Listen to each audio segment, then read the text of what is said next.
Hey everybody, my name is Paul and this is Two Bears Homestead. Welcome to our channel. This is the first video to kind of introduce us to you and kind of tell you what we're about a little bit. The other bear who is not in this video is Robert. He is at work right now. Gotta pay the bills, I guess. But Robert is going to appear in future videos, probably a little bit more shy than I am. I have a little bit of experience with videos just because of my career. I'm a full-time realtor, so I do a lot of FaceTime and a lot of, what do they call that, WhatsApp. So I have a little bit of a comfort level. I'm not great at it yet. I'm still certainly new with the whole YouTube thing. But I did want to just kind of get the video started so we could, so you can get to know us a little bit and get to know me a little bit. The whole point of the channel is we are going to become homesteaders. We're mentally there. We have made the decision that this is the lifestyle that we want. We feel called to it. We feel a vacancy in our spirit because we're not able to do it. It's hard to really put into words. I don't want to say it's a religious calling kind of thing, because it's certainly not that. But it is a spiritual calling because we are both in the rat race and we both feel disconnected from like what really matters. And and we find that because we're both in the rat race, we also feel we're getting a little disconnected from each other, because we literally are, on many days, two ships passing in the night. And now that's a little bit of a reality, when you're in a relationship and also working full time. We do have a 21-year-old son who doesn't live with us. So, we can relate to, parents that have that, the burden, not burden, not the word I'm looking for, but it can be at times of the hecticness of having, children in the house and so forth. So we feel called to a simpler lifestyle. And for us, it really started several years ago. We had visited Gatlinburg on a family trip, and for those in the know that when you're up in the mountains, you feel this sense of calmness or this sense of connection come over you. It's very similar to when you go to the beach and you dig your feet into the sand and you just listen to the waves. You feel this calmness come over you, this connection. It's very much the same thing. I grew up in New Jersey, so for me, going to the beach, and I wasn't a beach bunny, like in the sense of having, I wasn't a sun worshiper. I liked to go to the beach because I was kind of like, kicking under the umbrella and reading a book and listening to the waves and mostly sleeping. That's what it was for me. But the mountains are very much the same thing for me. That's the draw, the call, the pull, if you will. So where I'm going with this is we both feel that. And we're in Florida. Right now we're in the Fort Myers area, which is southwest Florida, about 40 minutes south of Sarasota, give or take. And we feel called out of the state. There are several reasons that we feel that we want to be out of the state. Number one is the heat. I love Florida. I mean, I could, if I wasn't going to be going to the homestead and I was just going to stay here and just continue to live the rat race, then we would both, be perfectly fine staying here. But we feel that call out. So the heat is one of the big strikes. It's incessant. I'm not going to lie. We are, we're over 90 degrees for 6 months of the year. And that's exhausting. For those of you that live in the hot regions, I think you can relate to that. The other pull to get out is the foods that we like to eat don't grow well here.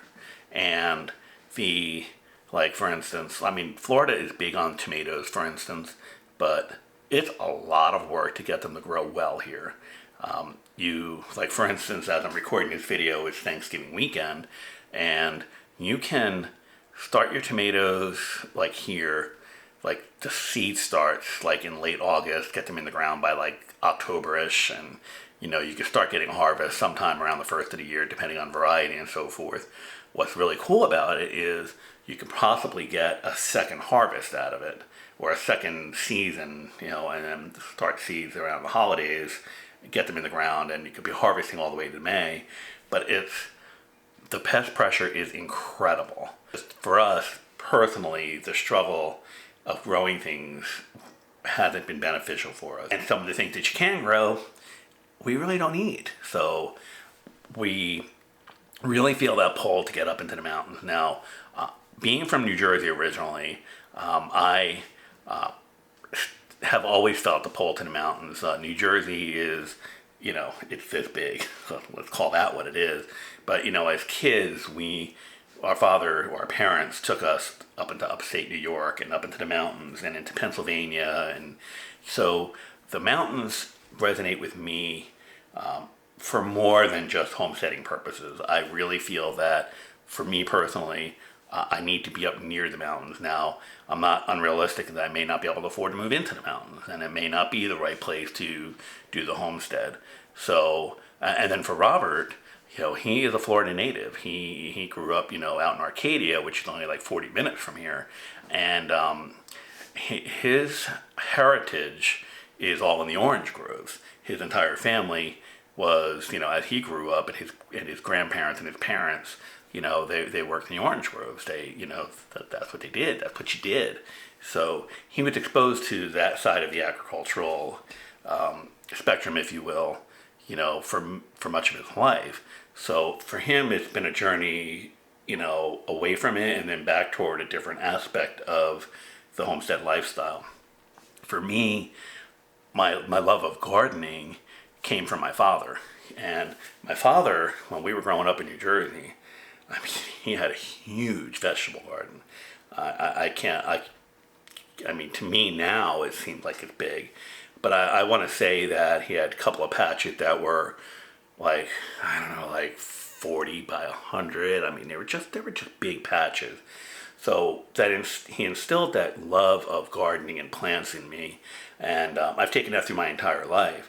Even before I got bit by the bug of homesteading, so to speak, I always had a nicely landscaped yard, and I enjoyed the flowering, and I couldn't do vegetables at the house I lived before the house I just sold because there was just no room there. But I've always had plants around. I've fallen in love with orchids. So in my last home, which I'll put a snapshot up, I built an orchid house, and we've had, beautiful orchid pergola. And then, so, that love of that has all been there. And so I have this passion to have and grow my own food. And it's really taken root, especially since the pandemic, since we were locked down. Because in my last home, I was able to, build raised beds. I had to stay within a certain limit because of the city ordinances and all that stuff. And I was able to produce food, and it was basically a glorified kitchen garden. But it was mine, and it was our fresh food. And I was able to can some tomatoes out of that, and I was able to preserve some stuff and herbs and all that stuff. Had no luck with carrots, so I'll have to work on that another day. But I was able to do that, and I was able to grow lettuces and mustard greens and things like that. So it's a passion that I want to take into a lifestyle. And we've done some things and taken some steps to get us to the point where we're at today. So I'm in a new home now with this much space, and I'm not sugarcoating that either. There's no space here. But that was with intention, and that was on purpose that we made those decisions. I'm going to discuss all that. So our goal is to be somewhere in like Tennessee, North Carolina, possibly South Carolina, southwestern Virginia. We don't know exactly where. So to use Jessica Sowers from Roots and Refuge, to use her famous line, turn your waiting room into a classroom, that's exactly what we're doing. Because we cannot leave Florida right now. If I could go tomorrow, I'd be gone. I'm not going to lie to you. But we have to stay for now. First of all, it's kind of financial. We still need to, get our footings, in place. And also because we have family here. And while I think it's more my family than Rob's family, my 86, he'll be 87 in like 2 weeks. My 87-year-old father is still with us, and he's not in the most terrific health. So there's just no way. There's no way I could just leave Florida right now. I would not do that to him. I would not do that to myself. And I think that's, you know, I think it's just important. You know, family is first. So I would never tell my father that. Chances of him seeing this video are like this slim. It's just that it is what it is. But the leaving Florida right now with my father in frail health until I feel that he's safe, you know, I just can't do it. So that buys us time to educate ourselves. So the whole point of this channel is what we're doing, how we're doing it, and homesteading where we are, so to speak. And I want to document all that. I want to show you what we're doing, little tips that we're doing, things that I can do to, you know, maybe more effective ways of food preservation and stuff for us than what we're doing now. Some of the processes, like for instance, I'm a canner. I already know how to can. I already love canning. I love cooking. Well, I'm a culinary person. My experiences before I became a realtor is culinary direction. That's just nothing more than a fancy way of saying I was a restaurant manager. So, but it had great value because I worked for national chains and national corporations, and it taught me a lot about people, and also a lot about food safety and culinary tips, safety, food hierarchy, the whole 9 yards. So I have a very good fundamental basic knowledge that will never change because, you know, while food and culinary arts have changed and the different things, like the pretty side of it has changed, the basics have not. The basics of food safety, sanitation, all that stuff has not changed, and I have that with me, and I'm definitely going to share some of that with you as we go through this. And that's important to me that we share it because I do see when I'm on different social media sites some things that would just, like, it makes my heart skip a beat. So hopefully I can share some of that, and to, you know, if it teaches one person, then, you know, my job is done, so to speak. But also some of the things that this channel we hope to do with this channel is to show what we've done before we even thought about making a YouTube channel. It's to show what we've done to get us to this point today in our financial sense, because, you know, there's no hiding that.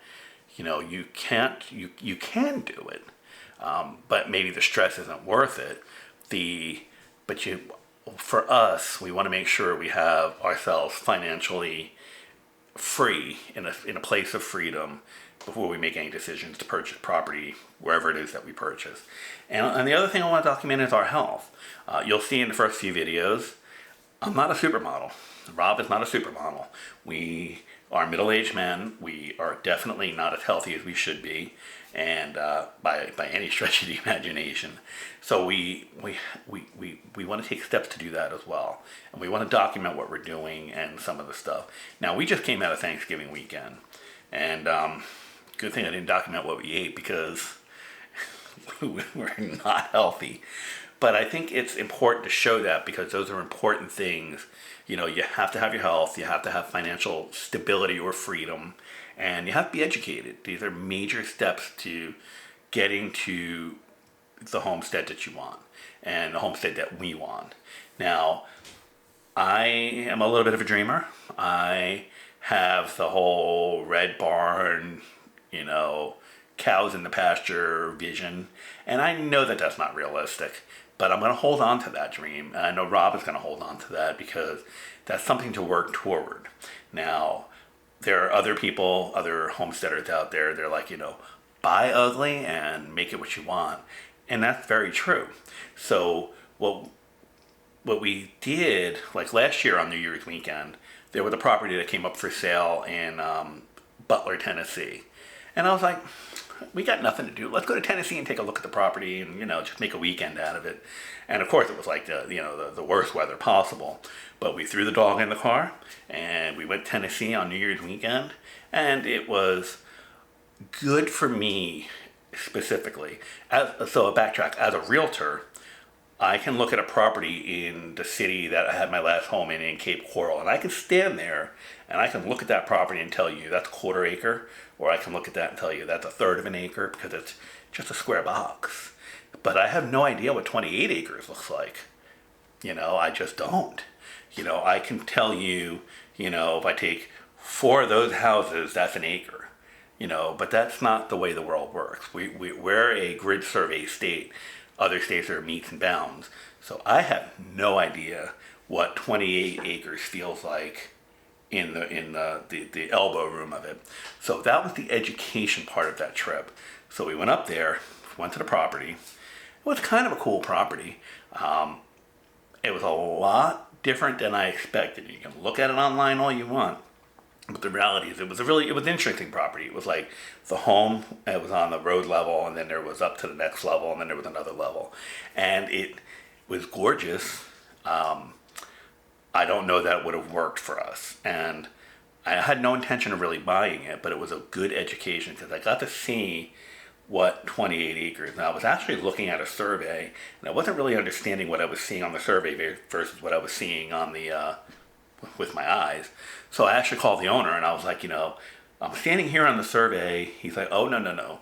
You have another like 400 feet to hit the property line or something like that. So it was a good educational purpose, or educational visit, if you will. So that's the point of making your waiting room your classroom. Make the decisions, and that's what we're doing, making decisions that will further our education and our understanding. So when we find that property, and that property was a beautiful property, but it was not beautiful for us. And that was the point of that visit, is to make sure we understood what we were looking at and to see the potential in ugly. Now, we did look at a couple of other properties up there, and some of them were, like they were rough, not gonna lie, and it was raw land. This particular one that we liked, that we obviously didn't buy, did have a home on it, but it needed a full rehab and all that. So we need to get that understanding, and that was the purpose of that, is to gain an understanding of what we need to do, what we might have to do in order to get where we want to go. So that's the whole point of that. So with that, I'm gonna kind of wrap this up a little bit. I think that, I hope that you like this journey and you join us on the journey. I'm rambling on a little bit right now. That's not how I'm going to be in the video. I'll probably, I'm learning to edit, trust me. I want to make the information that comes to you as concise as possible. What we're doing and what we're sharing is valuable to you, and it gives you ideas and inspires you to do what you need to do. And even if you don't want to leave wherever you are, go homestead somewhere, there are things that you can do where you are to homestead where you are, like canning, food preservation, stocking your pantry, all that stuff. So there's anything in this initial part of what I'm doing can be done anywhere you live. You could do it in an apartment. So that said, I thank you very much for listening to this. Again, my name is Paul. The other guy's name is Rob, and he'll be in one of the next couple of videos, I'm sure. and then also our boxer pit mix buddy, who's a little old boy. He'll be in a couple of videos too, because he just he's always kind of up your butt all the time.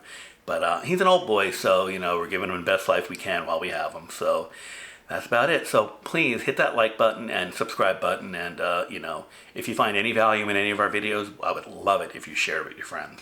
Thank you so much.